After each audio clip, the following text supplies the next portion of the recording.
we simultaneously denuded the soils of the earth and the soils within the guts of humanity. And for that, we see a decrease in our vitality.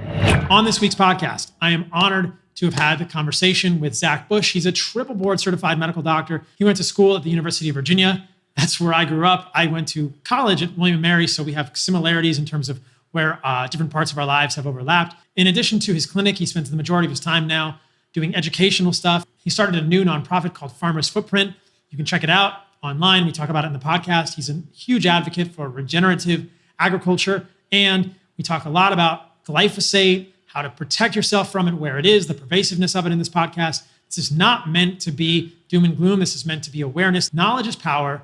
Know better, do better. In this podcast, we definitely give actionable tips and tools that you can use to minimize your exposure to glyphosate and also move forward to live a healthier life. This podcast is also a little more spiritual than my usual podcast, but I loved having these conversations with Zach. Living in Costa Rica, I really, really appreciate connection with nature, and this isn't something I always get the chance to talk about. So I'm really happy that we got to kind of get into the sort of flow in the natural world and connection with nature. So this one's a little different than the usual podcast, but I think you guys really find value in this. And again, I'm grateful to Zach for coming on and spending time with me. All right, guys, check out this podcast. Enjoy.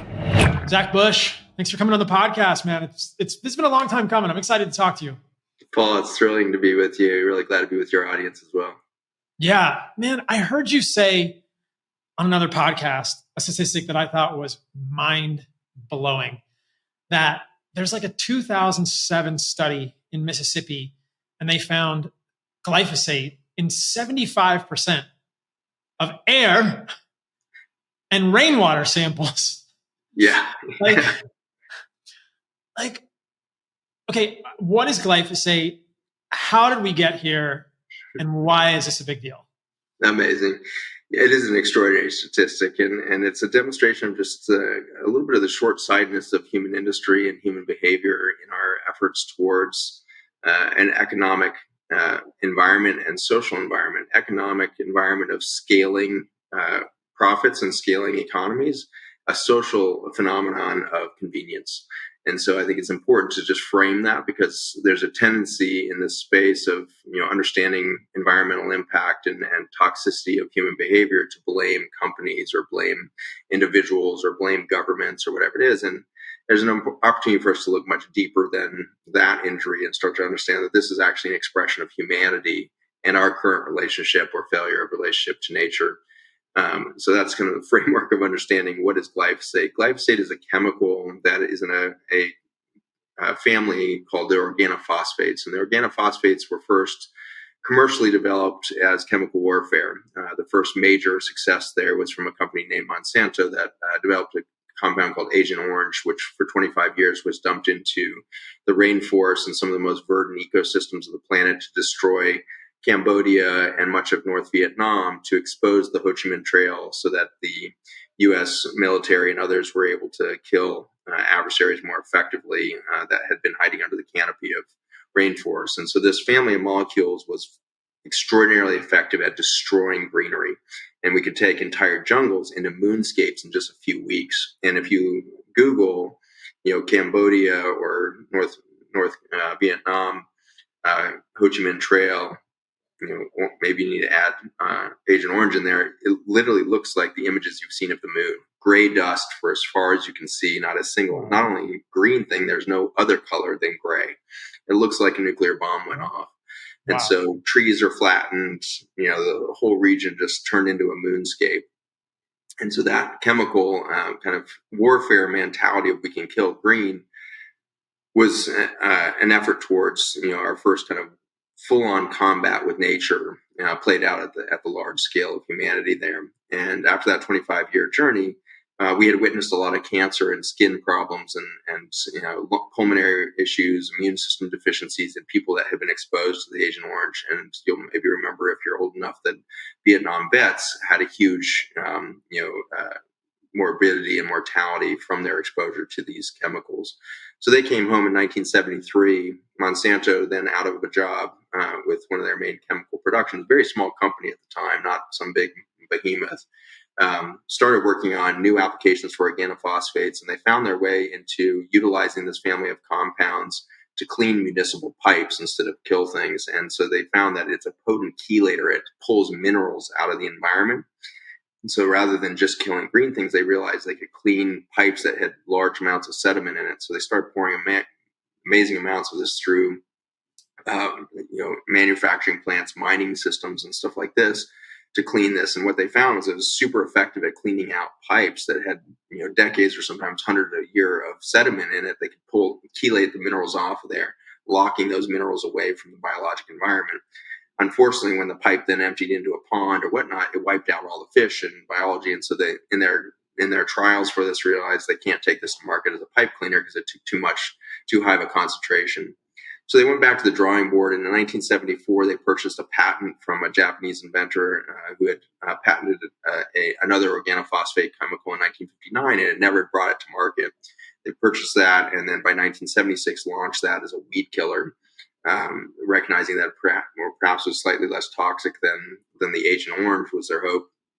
Launched that in 1976 to replace some very toxic chemicals that we were currently using in the United States and around the world to kill weeds in agricultural environments. And those were things like atrazine, as an example, the most commonly used chemical at that time. Atrazine has significant carcinogenic effects, deficits to the immune system, all of that, or deficits to the ecosystems that had been observed. And so Roundup was put on as the safe alternative to atrazine. And the message that was carried out to the world around this weed killer was that it was safer than water. And so all of the salespeople for this, the agronomists, were taught to tell farmers, this is the new chemical, it's safer than water, which is a weird tagline because it's kind of hard to imagine something that's actually safer than water. But interestingly, that we talk about scientifically, can water be damaging to biological systems? And at a certain level, it can be. But the idea that we had bettered nature in her own capacity to support life was kind of an ironic tagline. But it worked, and that farmers were super excited because they were afraid for their own health, their farm field health, their children's health, getting sprayed and everything else. And so we switched over to this chemical in 1976, and it began its insidious journey into the matrix of our environment at that point. One of the huge downsides of this organophosphate is that it's water soluble. That's also why it works so well, as it goes through water systems into every part of the plant. And you might remember that the earth is covered 70% by water. Every plant that grows is about 70% by water. Every animal, including human, is 70% water by volume. And so all of life on earth is about 70% water in our matrix. And so to start adding a chemical toxin that actually can be carried in water systems was probably short-sighted. And it led to, over the decades, this accumulation of this chemical in the environment that led to this phenomenon that you find 75% of air we breathe and 85% of our rainfall contaminated with this water-soluble toxin. So what is the meaning of that? Is it even a problem?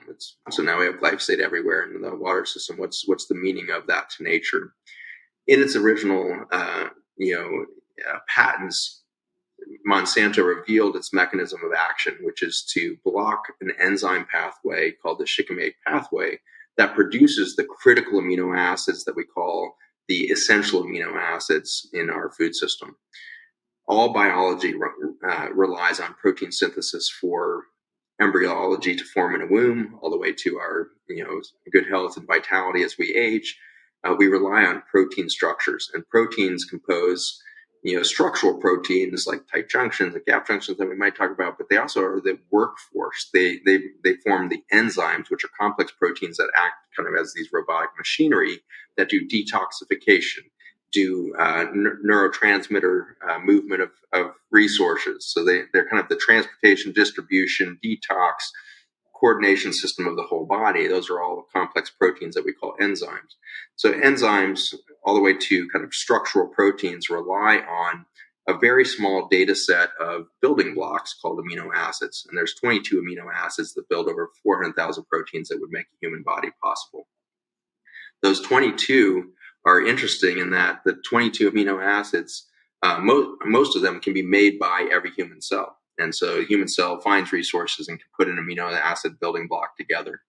And unfortunately, or by nature's design, there's 9 that we cannot make. And so those 9 essential amino acids are termed essential because we have to get them from our environment. namely from food or contact with soil systems. And those 9 are largely made by bacteria, fungi, and plants that we might consume. And so human cells are not capable of making the essential amino acids. The shikimate pathway that is blocked by Roundup and glyphosate, Roundup is the trade name that got plugged on by Monsanto, but it also came off patent in 2006-7. And so now every weed killer in the world, 95% of them have glyphosate as an active ingredient. And so the initial intent was block the shikimate pathway so that when you spray a plant, it can't make its proteins, and therefore it dies very quickly.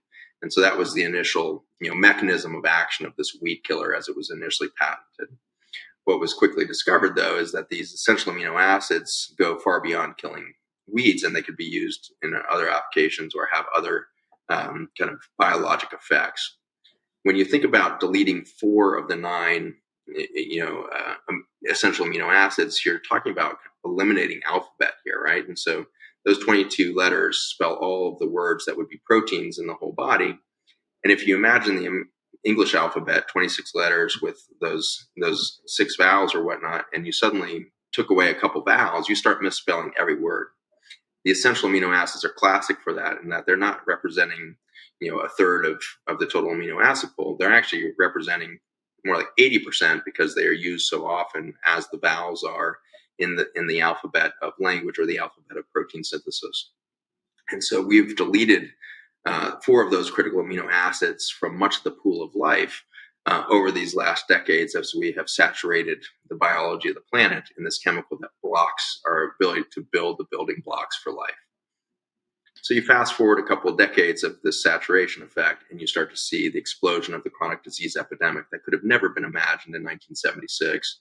And by 1996, we're starting to see massive epidemics and new phenomena. We had to start naming new diseases: gluten sensitivity, celiac disease, fibromyalgia, polyrheumatic conditions, chronic regional pain syndromes. None of those existed when I started my medical training as a medical doctor in the early 1990s. And so we had this new explosion of new diseases that weren't just like showing up in part of the population. They were affecting vast swaths of industrialized populations across the world. And so that was the 20-year accumulation of organophosphates, the deletion of the building blocks for life, and a disruption of our relationship to nature ultimately. It's such a crazy dystopian story when you lay it out like that. It's so frustrating. And so I'm familiar with that study in Mississippi. Have they done, which is kind of like the epicenter, right? Because there are these kind of cancer maps. And if you look at, maybe in the YouTube version of this podcast, we'll put a graphic on the screen showing people where glyphosate is used in the United States. But there are these like hot zones. I mean, Mississippi is probably ground zero for glyphosate. Have they studied like air and water in states other than Mississippi? Are we really just, does someone that lives in Oregon need to worry about this as well? I guess there's a lot of people listening to this that live in the Southeast or the southern part of the US. And that map of glyphosate extends all the way up really through Midwest. Most of the US is covered, but is there anywhere that's like free from this stuff? You said it's water soluble. Is it just everywhere now? Yeah, it's in every part of the ecosystem globally now. You can't escape it. There will be hot spots within that global distribution, but the rainfall is something that obviously distributes globally through the cloud systems and all of that. And so we really do have a full saturation. And sadly, the United States is no longer the hotspot globally for the production and use of these chemicals. Brazil is now number 1 in the world. So you can imagine the epicenter of the Amazon jungle getting decimated by the highest use in the world now of that. Second behind Brazil is China.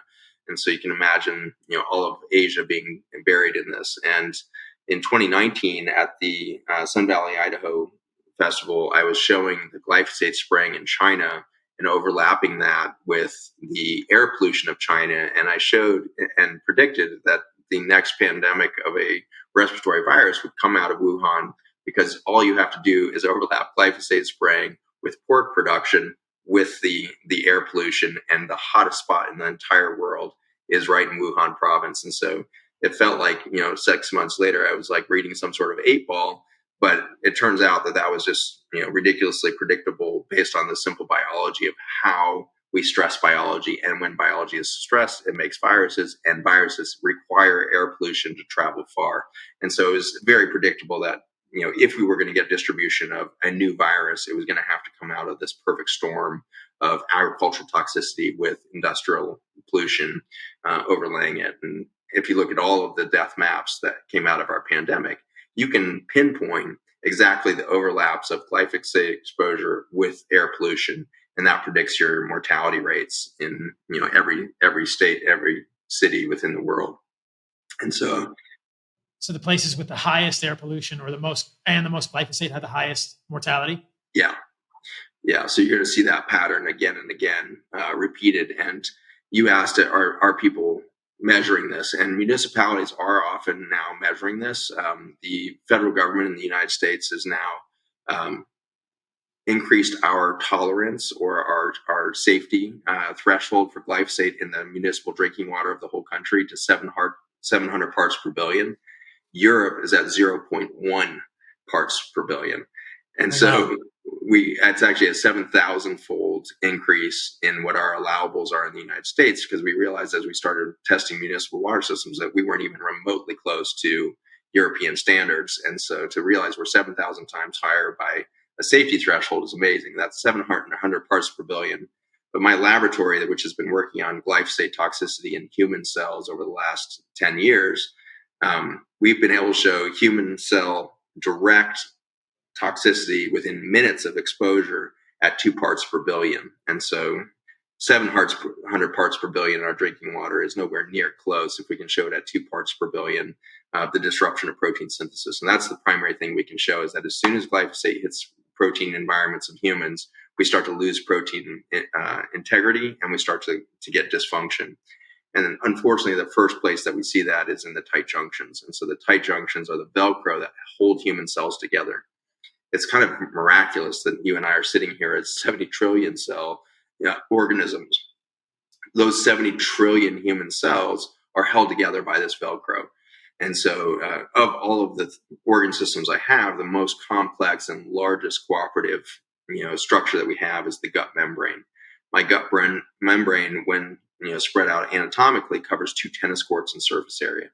And it's made up of hundreds of billions of tiny microscopic cells that are about half the width of a human hair by circumference there. So you have these near visible but ultimately invisible cells that, through hundreds of billions will make up 2 tennis courts in surface area.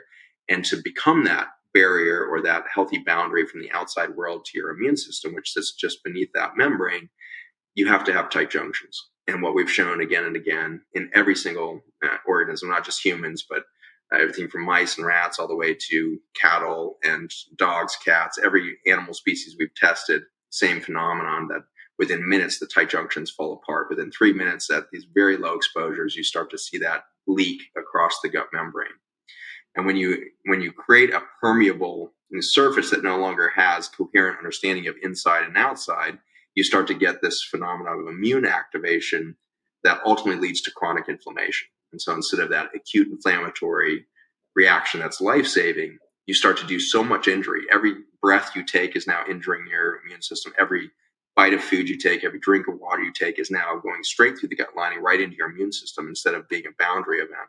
And so that leaky gut is overwhelming the human immune system, such that from 1976 to 1996, over that 20-year period, we had enough accumulation of this chemical within our environment that we developed obesity, which is the first symptom metabolically of glyphosate poisoning, fatty liver, which is the next kind of iteration, fatty liver then leading to prediabetes and diabetes. So that was the first 20-year march of this. And then the next iteration was full autoimmune dysfunction. So autoimmune explosion happening in the 1990s into 2000s. And then if you keep pushing on that same gas pedal of inflammation, you end up with cancer. And so we start to see the cancer explosion happening by the kind of late 2000, 2006, 2010s, when we start to see the hockey stick of lymphomas, leukemias, sarcomas, these cancers that had heretofore been relatively rare and most typically seen in elderly are now being seen in our children and populations we hadn't seen them before in such volume. So that was kind of the slippery slope of protein degradation and metabolic damage within the cells.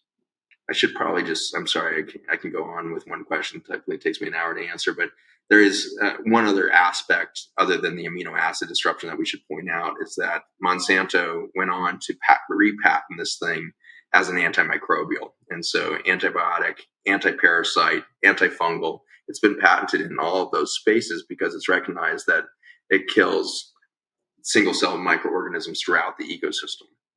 This has really bad implications for farm soil, obviously, because your soil quality relies on complex microbiome, the relationship between fungi, mycelial networks, all that. But now imagine your gut as a soil system, and now drinking and eating an antibiotic on a daily basis, you start to decimate that population. And in the American Gut Project, that's now a multi-university project, but it was spurred by a single individual, a dad who saw his child in 2001 get type 1 diabetes and was told by my medical industry, no, there's nothing to do with food. There's nothing to do with your gut. This is an autoimmune thing. There's nothing you can do. Your kid's going to be on insulin the rest of their life. And with this 1.5-year-old with this sudden autoimmune condition, he just was unhappy with that. So he took his marketing finance degree and put that all of his 401k into a new research project. And that became the American Gut Project that now has 6 universities involved in this 30-year project.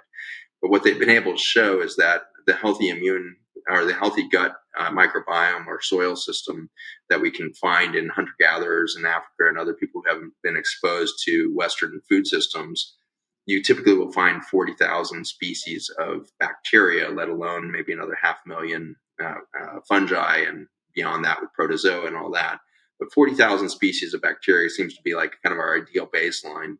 You then measure the American gut by 2010 when this project really got underway.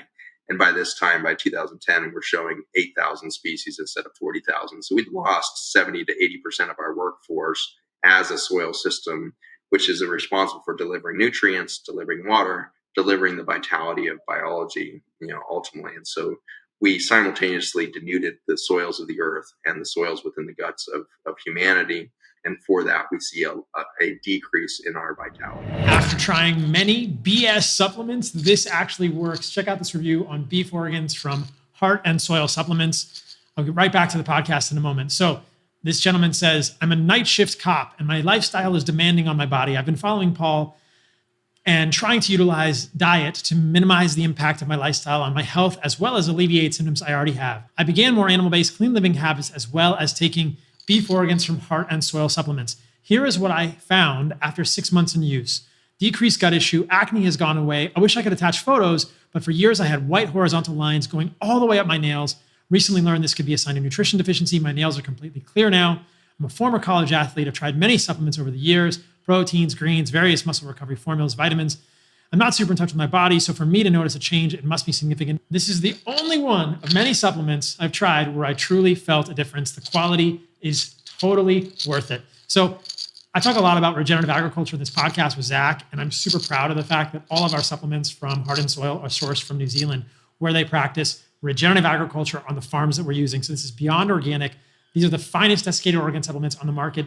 Do not accept imitators. Chilean, Argentinian, desiccated organs are not the same quality. Those are not regenerative farms in Chile and Argentina, which is why we source exclusively from New Zealand and Australia for Heart and Soil. You can find us at heartandsoil.co.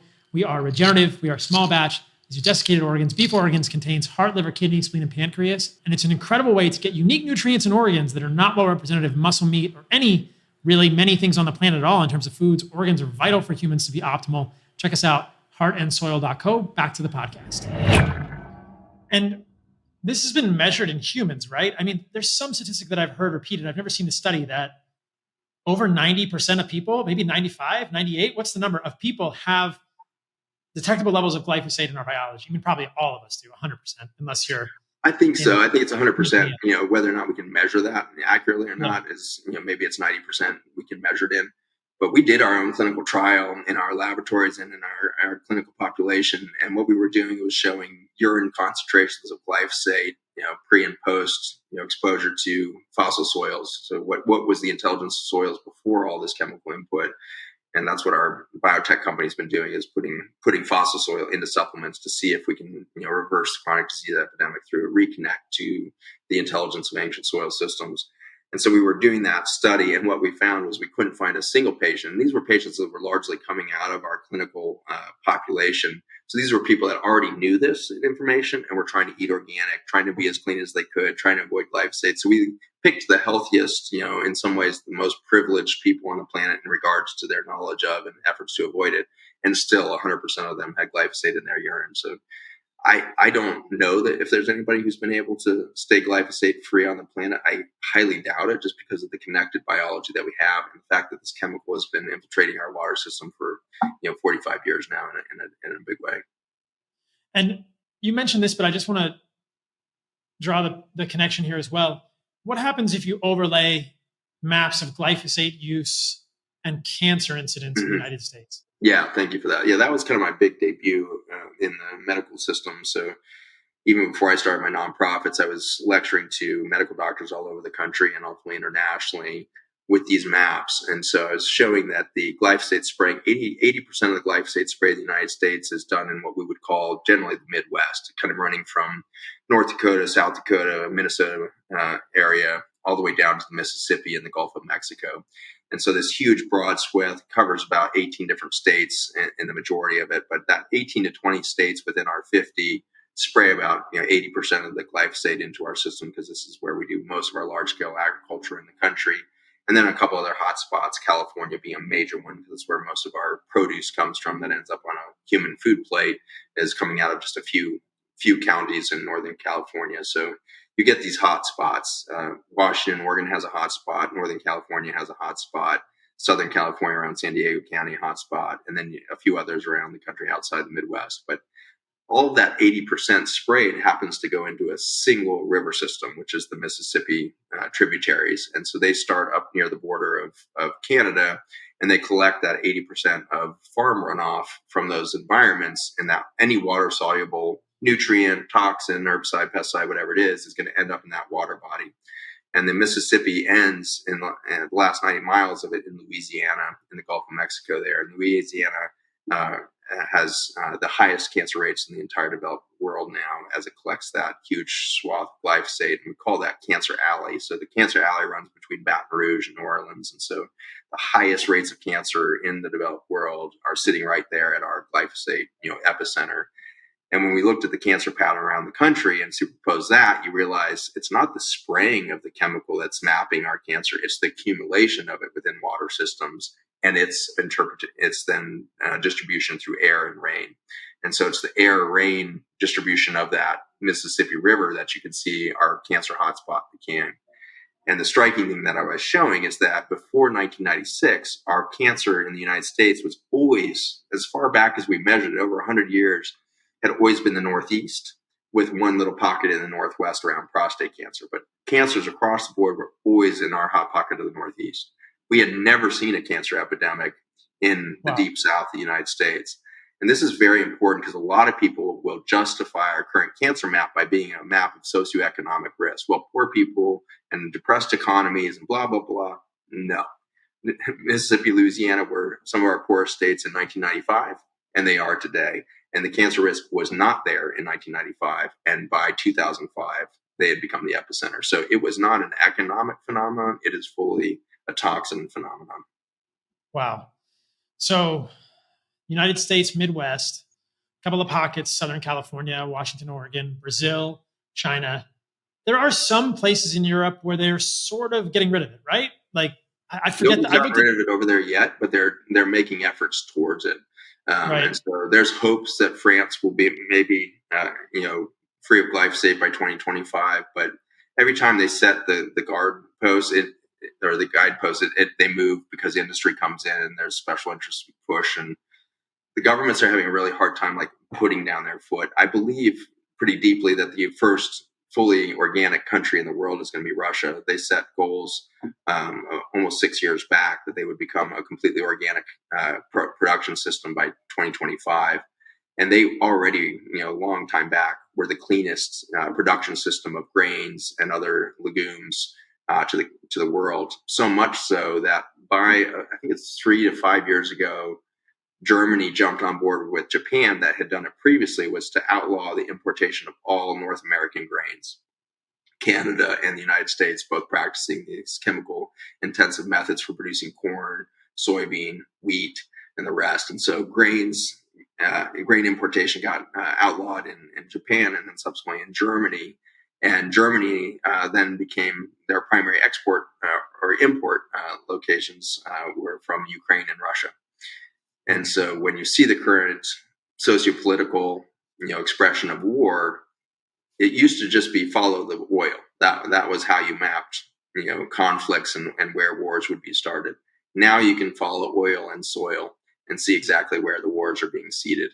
And so the Ukraine war sits at the breadbasket of Germany and Europe, and the United States is now buying up through Vanguard and BlackRock most of that growing system there towards the end of the Ukrainian conflict there. And so I really deeply believe that social political conflict is now seeing that economics is not just driven by oil, it is driven by food systems ultimately. And who controls the food system globally is who controls global economics ultimately.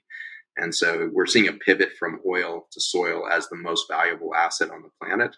And you can see the pivot of big, foundations, the Gates Foundation and things like that, starting to buy up farmland. And so if you want control of the future of humanity, it's going to have to do with food systems. And so if as a humanity, we want to really pivot towards a future that's sustainable and has freedom involved, we're going to need to start to look at distributed food systems, distributed models of soil relationship for communities to start to have access to their own soil systems, have access to their own food systems, which seems kind of obvious. But if you look at the United States, for example, our average food supply chain is 3,000 kilometers. So, we stopped growing food in our communities a very long time ago, like 80 years ago. And so we're way down the path of deep dependence on extraction models that are relying on slave labor kind of models where you get super cheap labor in Peru or other parts of South America. And so America's exploiting that. Europe has been exploiting Africa for decades now with their food system. And so we have this colonialism, slave labor kind of model towards food for all of history. You look back thousands of years, the Egyptians were fighting wars to get slave labor to grow their food. So it's not a new phenomenon there. But this ownership of soil now is kind of the insidious overlay to that cheap economy of labor that the food system has been dominated by. So we're at a deep tipping point, not just, so from a biologic standpoint, I think we're finally getting a spiritual reality check here of humanity. If you want to stick around, you're going to have to find your humanity. You're going to have to discover that you are nature and nature speaking through you. And this is your opportunity to become something new. And so as dismal as all of these numbers sound and all of this reality sounds, my silver lining that I wake up every day to and have the gumption to go ahead and put another foot forward and try to get these projects global and everything else is the reality that humanity never changes until we have hit the wall. That's the only thing that the human psyche can respond to encourage and incite total transformation. And we are in a 70,000 year end of a cycle here of humanity's expression over a 300,000 year period. The last 70,000 years of civilization is coming to an end. And we need to re-express our human qualities, our human spirit in this next iteration going forward after this decade. And so in 2030, who are we and how do we show up on the planet? And I'm very excited that we're being taken to our knees at this moment so that we can ask that question from a deep place of self-reflection and a deep space of realization that there is no monetary solution here. There's no technological solution.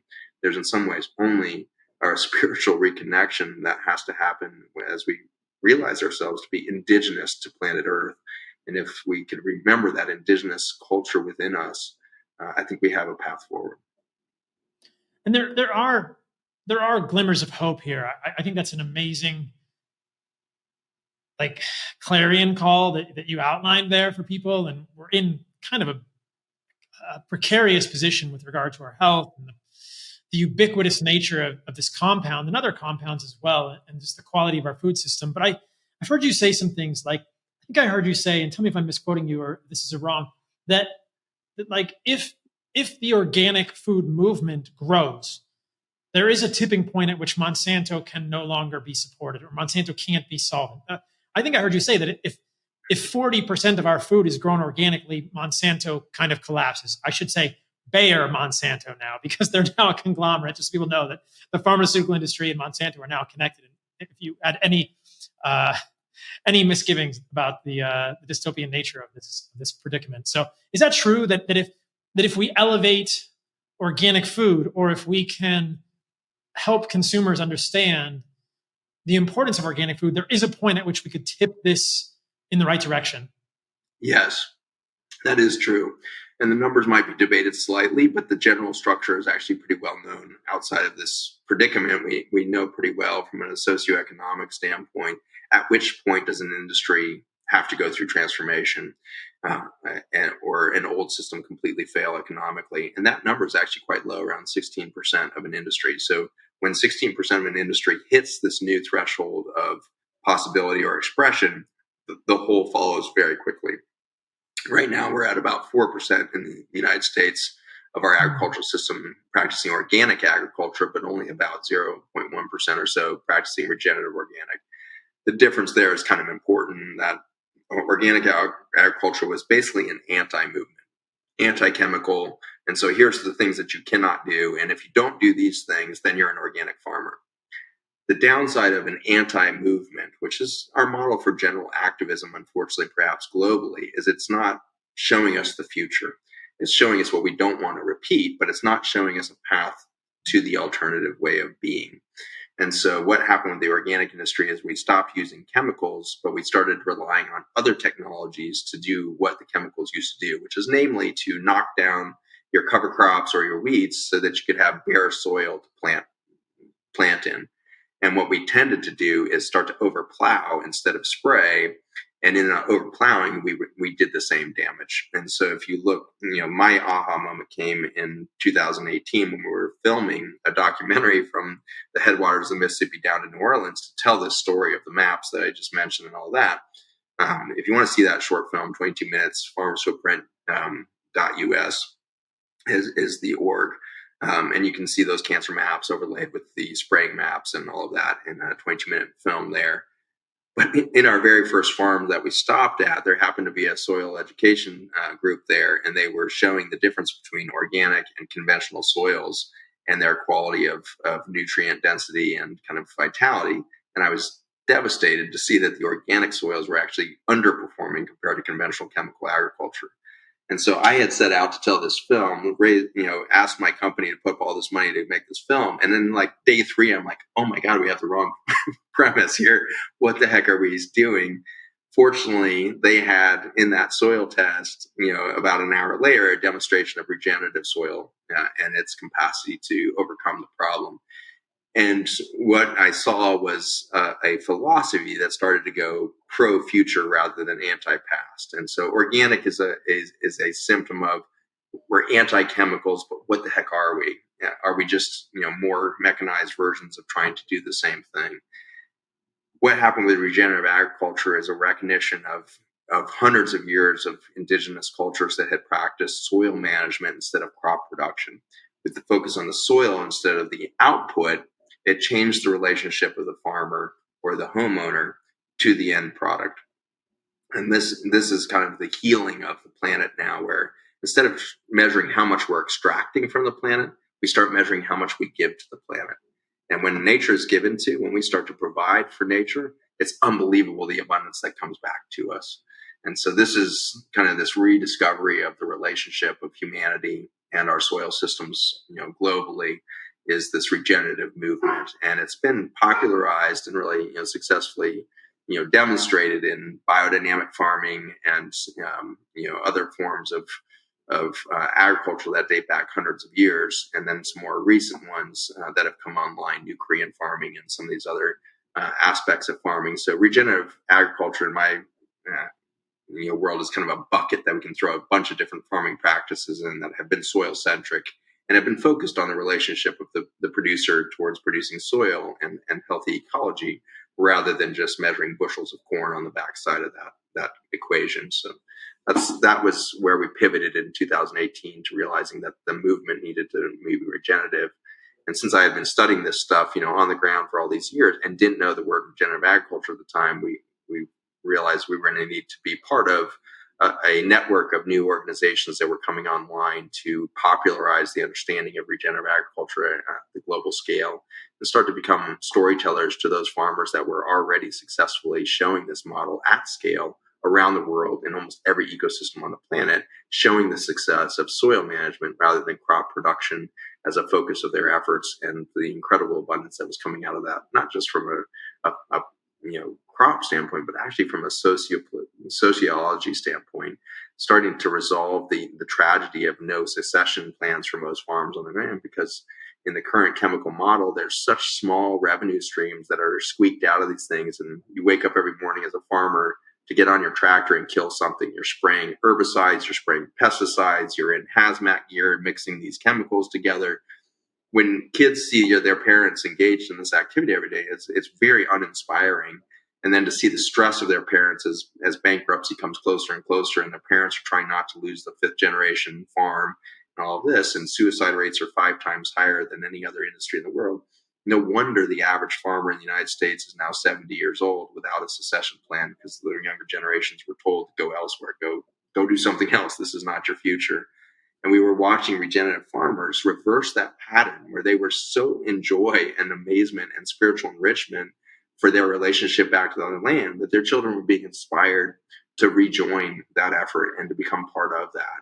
And children today are understanding the opportunity of a distributed economic system. And so when these farms are reimagining themselves as, instead of being commodities, marketplaces to sell into some, black box of corn sales, instead, let's develop a relationship with people that want healthy food on their plates, and let's start growing things that can rebuild this bridge between farmer and eater. And that phenomenon of knowing the person that you're impacting is what resolves the suicide rates, which resolves the succession planning problem and everything else.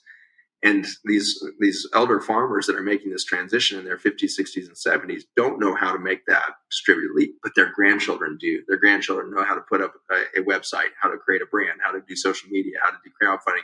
So it's really cool. We're watching this young generation pivot to their skill sets that they've learned in a technologically distributed vision of where the world is going, and then bringing the farm industry back towards that possibility of a future where we start buying food locally and we start eating seasonally and we start to understand ecosystem roles within the food and vitality that we're consuming in the family. And we start to eat again with the spirit of gratitude rather than this consumptive consumer behavior. Yeah, I know Will and Jenny Harris from White Oak Pastures were just on Joe Rogan's podcast, which I was happy to see. I think the listeners of my podcast will be somewhat familiar with the term regenerative farming, mostly in the context of animal agriculture and raising cattle that are grass-fed and grass-finished. But beyond grass feeding and grass finishing, which is a term that can get muddied and greenwashed, quote unquote, these days, this regenerative raising of animals for people that want to eat animal meat and organs is such an incredible thing. I mean, White Oak Pastures is situated right in the middle of Georgia, but they're kind of this beacon of hope doing this. And I've been to their farm. They have soil samples, Zach, and they have the neighbor's farm, which is a peanut farm. It's kind of light colored dirt, and they have their farm, which is this dark colored dirt. And then they, test the carbon in the two soils. And so I completely echo what you've seen is that when you have regenerative soil, it's a completely different thing than conventional soil or even organic soil. So I'm so excited about this regenerative movement. But man, it's going to take a while to educate people about the value of this movement. And have you been to Rome Ranch? You've been to Rome Ranch in Texas, right? Yeah, I sponsored their Earth Day with Farmers Footprint. I think it was 2 years ago. We were there and did a big event there, and we were back on Earth Day this year with a smaller part of our team. But yeah, what they've done there to bring back these keystone species is so inspiring. They've brought back the bison to the wilderness of Texas there. And we're now working on this globally with our nonprofit. Project Biome is looking at how we return keystone species to river systems throughout the world to get the reversal of our desertification that's happening globally. How do we re-kickstart the natural generative cycle that the planet goes into every 14,000 years? And so excitingly, we're right at that threshold where the planet is ready to go back into its regreening of North Africa, regreening of Saudi Arabia, regreening of China and South Siberia. 1/3 of the planet is ready to start on this regenerative journey again. But right now we have chemical agriculture kind of as the knee on the neck of the planet, and it can't take that next breath. When we kill 97% of the arable soils on the planet, which we've done over the last 50 years, 97% of farmable land globally is depleted or severely depleted in its ability to respirate carbon. That's why there's CO2 in the atmosphere. And so this whole kind of politicized story of greenhouse gases, and it's because we're burning fossil fuels, is actually profoundly inaccurate. In fact, I think very dangerous to our future, because it's externalizing the problem to a human behavior when in fact it's a biologic behavior of the planet itself that's leading to the accumulation of gas. And this can be demonstrated very clearly by the data that came out of the pandemic. In those first 6 months of 2020, we froze transportation on this planet like no time in history. Airline travel to near zero. We had global traffic to your work and everything else go to near zero as everybody's locked down in their homes. China, India, Africa, North America, everybody locked down hard. And yet the travel of CO2 and methane in the atmosphere actually accelerated that year, not slowed down. And so it is simply not the burning of fossil fuels that is driving this pattern of accumulation of greenhouse gases. It's the failure of the breath of the planet itself. The lungs of the planet is the soil system of the planet. And so as we have chemically denuded the lungs of the planet, we can't take that next breath. But the exciting thing to me is when we do take that next breath, when Earth can breathe again, the speed at which we're going to regreen may have never been seen in history of a 4 billion year planet, because we have more CO2 available to biology than perhaps has ever existed before, because we have mined all of that oil out of the ground over the last 150 years. All that oil being burned through fossil fuels and everything else has actually made the carbon available. Biology can't reach those deep fossil layers of oil, but they can as it's brought to the surface. And so interestingly, for all of the damage we have done to the environment, we may inadvertently have prepared the Earth for the most rapid and extreme greening that this planet has ever done over the next 1,000 years. And I really want young people to hear this. We're not in climate crisis, we're in climate metamorphosis. We are about to see a planet that has never occurred before. And it might take the extinction of humans to achieve that if we don't change our behavior. Like, we may need to just die out, as we're quickly doing here, because our biology is not independent of the planet. And so as we go extinct, this planet is going to skyrocket into its most explosive biodiversification and beautification it's probably ever done. Every extinction has led to radical biodiversification, which increases the intelligence of species, increases the number of species, and the rest. Remember, the last extinction took us from dinosaurs to mammals to birds to humans ultimately. And it took us from palms and ferns as the only flora of the planet to deciduous trees, wildflowers, and the like. So the beauty of this planet today is the direct result of an extinction death of the planet 55 million years ago. And so the imagination of biology accelerates and compounds logarithmically when it's under an extinction level stress. And so when we see this fear of viruses and all of this talk about this, we need to remember that viruses are the expression of stressed nature. And right now we have, as humans being the existential threat on the planet, put the entire biologic system of Earth under its greatest stress in 55 million years. And for that, every species is reimagining what it could look like after the stress resolves. And so it's exciting to know that right now on Earth, and even probably in my bloodstream right now, is all of the genetic possibilities of which could happen after this extinction ends. And the Earth has got more resources to drive biology in the form of carbon than any time in history. And it's important for us to remember, just as we've demonized viruses, which are the genetic potential of the future, we've demonized carbon, which is literally the gas tank in biology on Earth. You cannot have a single leaf on a tree or a single earthworm or a single human without carbon as the fuel for that biological phenomenon to happen. And so we keep demonizing in our politicalization of our stories on climate. We keep demonizing the very things that make life possible. And it's this adversarial belief system and adversarial relationship to our nature that really needs to resolve. And it goes all the way down to our deepest definitions. If you look up the Oxford English Dictionary and the word nature, it says that nature defines everything on the planet, including minerals, rocks, leaves, the trees, the animals, everything except humans or anything humans have created. And so somehow in our English language, we decided to write humans and everything we've created right out of nature. And I think that is a symptom of this deep psychological wound that we carry around, thinking that we did get rejected from nature. Somehow we got rejected from the garden. That's in our myth of so many religions.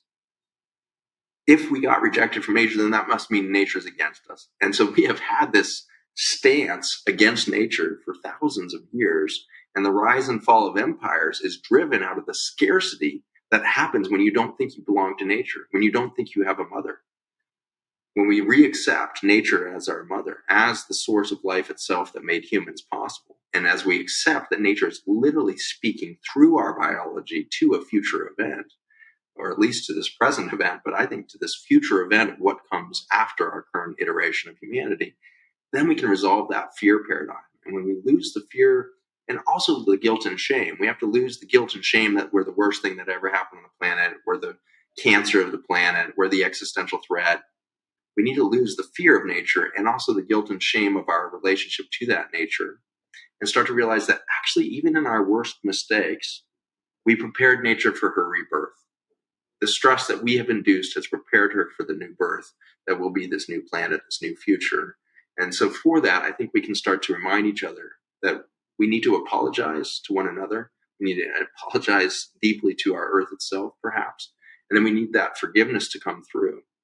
And what I get to see over the last 15 years in my clinic, as we've started practicing more and more regenerative medicine, where we're really working on the relationship of the individual to itself, to self-source and its ecosystem within, healing happens at an exponential rate compared to the rate of disease.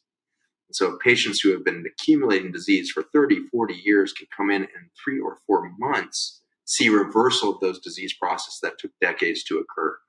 And that's the grace that is really built into the fabric of our biology, or perhaps of our entire universe, is that repair and regeneration happens faster than the death, dying, and disease processes do. And so there's a deep promise of what I've witnessed is that everything is going to heal faster than we can possibly imagine. And I want young people to know this, because too much of our political rhetoric is that the planet's doomed, humanity's doomed. Well, that's true if we don't change. But with our change in relationship to our nature, the rebirth will be more ecstatic, more beautiful, more exuberant than we can possibly imagine, because we haven't let ourselves believe that nature is part of us and we are part of nature, and that we are going to regenerate. We are going to create new life and intelligence that we can't imagine. Yeah, that's amazing. Thank you. I think that the planet's going to be fine. I don't know if Homo sapiens are going to be around for a whole lot longer, but maybe that's part of it.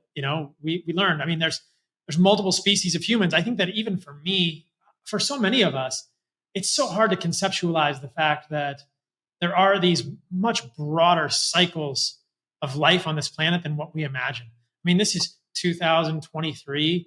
That's just the last 2,000 years. There's, like you said, we're talking, 50 million years ago, there were dinosaurs and extinction events. There's potentially this meteoric event 12,800 years ago, the Younger Dryas impact. And there's all of these cycles that are much bigger than what we're doing. And this idea that there's 400 and I don't know how many parts per million carbon right now on the planet. I mean, 450, 460, 480. But there have been times on the planet when there have been 1,000 or 2,500 parts per million of carbon, maybe a billion years ago or hundreds of millions of years ago. So there's all this life and death and these cycles on the planet. This is interesting to think that the planet does this and it could potentially regreen. And this idea, I love this idea of the earth breathing. I never thought about it that way, but I want people to understand that by that, I think what you're referring to is the fact that the earth can inhale this carbon back into the soil. And that's kind of what regenerative agriculture does. It can fix the carbon from the atmosphere, but there's carbon in the atmosphere now that the earth can then inhale in a very big way in the future. And as it inhales it back into the soil, that can become life. And when there's more carbon in the atmosphere, there are more trees and there's more greenery in some ways. I think that the problem we often run into here is that people will conflate carbon in the atmosphere with the particulate pollution that goes along with it. And those are not the same thing at all. I mean, sometimes more carbon in the atmosphere can be good for plants. And the earth can manage this carbon cycle in so many ways. I think that glyphosate in the air, that benzene and organic solvents in the air, these are problematic for humans. But carbon is a much more complex topic than most of our political commentators would have us believe. And I think you're right. I think a lot of rhetoric gets spouted about carbon in the atmosphere, and decisions get made that are perhaps misleading. So let's return to like an individual focus for a moment, because I want people to have some actionable tools from your perspective. We spent the first half an hour of this podcast talking about the pervasiveness of glyphosate, the problems at the gap junctions, the epithelium on the inside of the gut, potentially the epithelium, these tight junctions at every membrane of our body, whether it's our lung alveoli, whether it's the inside of our blood vessels or the blood-brain barrier. We talked a little bit about this organic produce or the organic foods, the quality of your food, but like what else can humans do? So if someone's listening to this and they're going, oh my God, there's glyphosate everywhere, what steps do you take in your life? What do we do here, Zach, from your perspective, to live in this world where we've got glyphosate everywhere? I mean, I guess people could look on a map and say, where's the lowest glyphosate in the world? I'm moving to Iceland. I don't even know if it's low there. I'm just guessing. But what do we do? Yeah.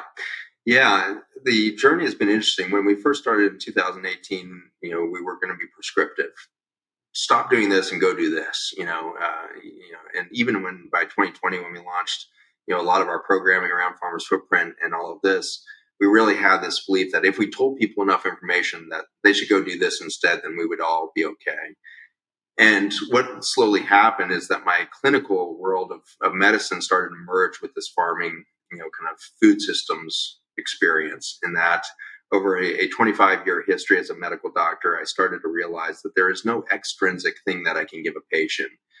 Drugs were my first training. I spent 17 years in academic medicine. I was a chemotherapy development guy at the University of Virginia, developing the next generation of chemotherapy. So I was pharmaceutical all the way. Like, I was developing the future of pharmaceutical industry. I was so passionate about it. I was just convinced we were going to solve everything.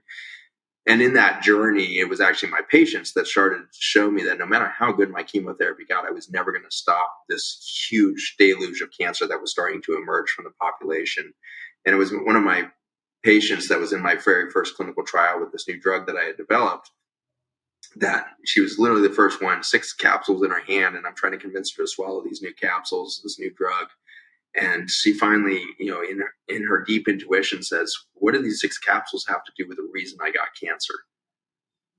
And suddenly 17 years of education came screaming to a brick wall, collision. And I suddenly realized that absolutely nothing in those capsules had anything to do with why she got cancer over the last decades. And that was a devastating moment psychologically for me. I drove home that night. I drove to the hospital that night thinking, I was in elation. I was like, admitting my first patient of the first clinical trial with this new drug, and I was going to be famous, and this was going to be so good, breakthrough for people needing this drug all over the world. And I left in the deepest sense of despair because I had so radically missed the target, which was similar to that moment of everybody needs organic, and then you find out organic soil can be worse than the conventional thing. You crash again. So my life has been kind of these deconstructions by mode of brute force collision with brick walls of reality that have helped me back to this realization that there is no prescription for the future. There's no prescription of how you should eat, where you should live, how you should do this. Instead, there is an experience of connection. And so that happens at the individual level. And so now we've pivoted from, we got to do all this stuff and farming and to we need to start meeting one-on-one in groups of human beings and start to have an experiential experience, maybe in an intimate one-on-one experience, but maybe in small groups and ultimately at community levels, of this transformation that happens inside of us when we remember we are from here. We are actually of this earth. We are of this soil. We are of this nature that is speaking through us. And so your individual journey has to begin at that deep question of, did I get kicked out of nature? Or have I always been in this nature?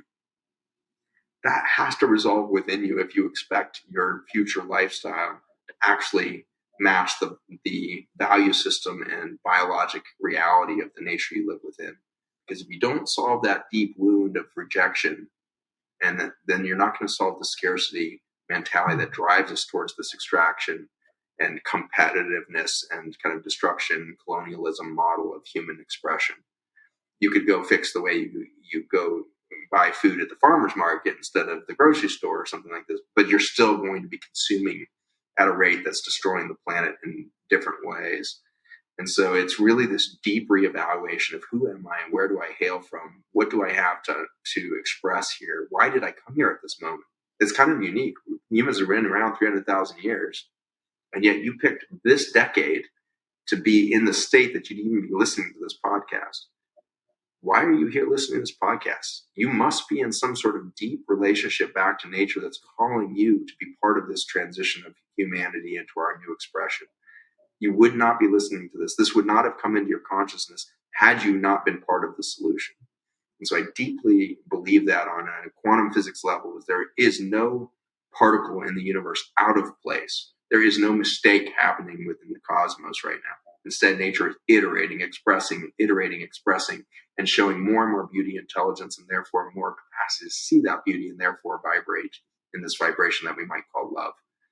This is why we are here, is to experience an integrated nature within us, to witness nature outside of us and within us, and start to see each other in the context of this beauty and start to treat each other radically different. These wars that are burning in our media right now are I hope, the last mirror we need. Do we really need cycles that can cycle every 5 or 10 years, showing us the conflict of humans that is so severe that we would think it reasonable to behead each other's children, burn each other in the streets, bombing our cities into oblivion? How many more mirrors are we going to need to show us that it's our macro behavior reflecting this micro belief of rejection that is the revolving door of the annihilation of humans against humans, humans against our planet, humans against the very nature that we're built from? How many more mirrors are we going to need before we hit that wall? And so I hope that today is like one of those walls that just stops you in your tracks and makes you realize I need to reevaluate absolutely everything. My job, my relationships to family, my relationships to my land, my relationships to self. I need to reevaluate all of that. And it's going to have to begin in this internal journey into who are you, where do you come from, and what are you here to express? And that's going to take a lot of listening rather than doing. This is the opportunity where we realize, wow, we went down a long avenue, 70,000 year epoch wrapping up. The current estimates is that we have about 60 harvests left on the planet with our current treatment of soils globally. 60 harvests left. There's no technological, lab-grown meat that's going to get us out of this situation. This is the destruction of nutrients on the planet, not just, fresh food. This is the destruction of, at the base of the vitality of the microbiome, we have 60 harvests left. If you look at human fertility and the collapse of it, the sperm counts in all Western countries globally, all industrialized countries, have dropped by 52 to 62% over the last 40 years. 1 in 3 males is now infertile in our industrialized world. The only place in the world that we see sperm counts starting to slowly recover from previous baselines is Africa. And so I believe that's on purpose too, because I mentioned that the regreening of this planet occurs and it happens in Africa. It turns out that the birth canal of this planet, from a microbiology standpoint to a macro ecology standpoint, is in Africa. That birth canal starts at the tip of Africa where it touches the Ethiopian Ocean, which basically extends down to the Antarctica from the tip of Africa.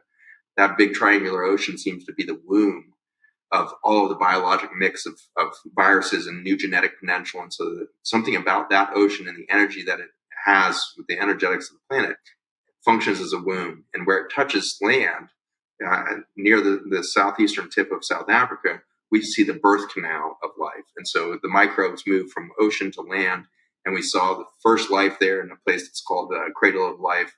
And then about 330 kilometers from there, the Cradle of Humanity.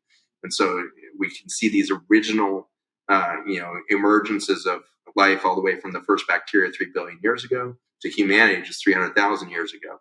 And so these billions of years of birth of life out of this birth canal of Africa seeded everything up into the world. And so if you follow that line up, it's actually a single longitudinal energy line on the planet that runs from that tip of life all the way up through Egypt, and the 3 pyramids of Giza are right on that line.